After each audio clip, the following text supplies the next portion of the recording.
sebagai ulama yang diangkat oleh sebagai seorang tok guru oleh ahli-ahli PAS. Tapi kalau kenyataan yang dikeluarkan, kenyataan yang berbau fitnah, saya rasa gelaran sebagai seorang tok guru, gelaran sebagai alim ulama ini.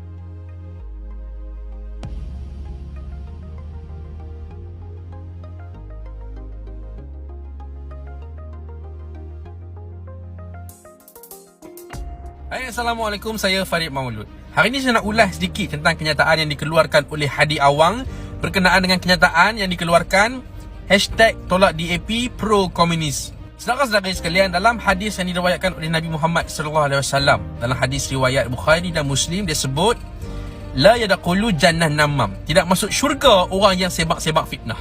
Hadi Awang ini seorang presiden yang diangkat sebagai tokoh agama, yang diangkat sebagai ulama, yang diangkat oleh sebagai seorang tok guru oleh ahli-ahli PAS.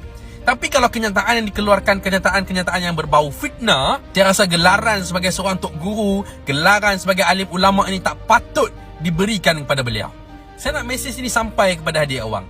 Hadi Awang, kalaulah DAP ni parti komunis, awak negara kita ni tak ada undang-undang, awak negara kita tak ada perlembagaan. Dalam Malaysia ini, undang-undang mengharamkan mana-mana organisasi yang berideologikan komunis. Kalau kata DAP ini sebuah parti komunis, kenapa tak diharamkan sejak tahun 1966? Kenapa tidak diharamkan penubuhannya? Kenapa?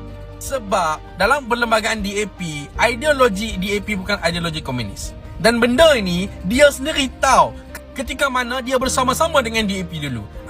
Dulu bukan main.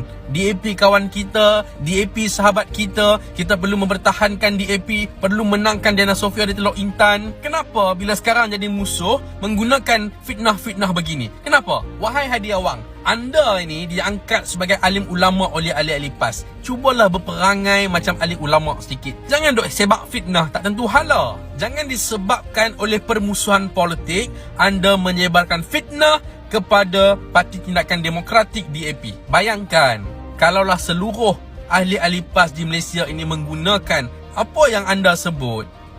Masya Allah, saya tak tahu macam mana hang nak merangkak di akhirat nanti. Baik, kalaulah kata DAP ini parti komunis, kenapa ketika hang jadi kerajaan, jadi menteri ketika itu, tak pernah diharamkan parti DAP? Kenapa DAP masih boleh bertanding dalam pilihan raya umum? Kenapa masih ada ahli-ahli DAP yang boleh bertanding? Kenapa masih ada ahli-ahli DAP yang boleh diangkat sebagai adun dan juga ahli parlimen? Kalaupun nak lawan dalam politik, jangan sebab fitnah. Kita gunakan fakta. Boleh gunakan politik merit. Apa yang telah anda buat, apa yang telah kita buat.